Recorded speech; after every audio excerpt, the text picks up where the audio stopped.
Sidi Palmari yang manjagi tong yagolo bo kabang ma lamati khoglai tongo abakeno notun nogor amsayo police checking khaiman jorawo auto malkono manka chembaro 10 kg sidikran ramjaka khoroni sikla airport thanane police ni yago o patimnoti koktum thura robas kango saikna rekha airport thanane osi অভিযোগ কি খবর আছে আপনাদের কাছে?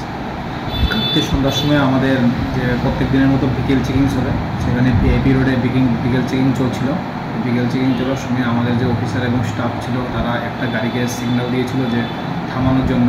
ওই গাড়িটা না থেমে হঠাৎ স্পিড বাড়িয়ে আরও দ্রুত গতিতে চলে আসছিল। তখন আমাদের অফিসার এবং স্টাফরা ওর পিছিয়ে পিছিয়ে ধাওয়া করে গাড়িটাকে আটক করে। তারপর গাড়িতে তল্লাশি চালিয়ে গাড়ি থেকে 10 কেজি 400 গ্রাম শুকনো গাঁজা উদ্ধার করা হয়। আর গাড়িতে থাকা ড্রাইভার এবং আরও একজনকে আটক করা হয়েছে। যার বাজার মূল্য কত হবে মানে আপনি তো জানা গেছে গাঁজার বাজার মূল্য কত হবে প্রায়? কোনখান থেকে আসলে কিছু প্রাথমিকভাবে জানা গেছে না কোনখান থেকে? আমরা একটা এনডিপিএস একটা আমরা কেস নিয়েছি, এটার ইনভেস্টিগেশন চলছে। ইনভেস্টিগেশনে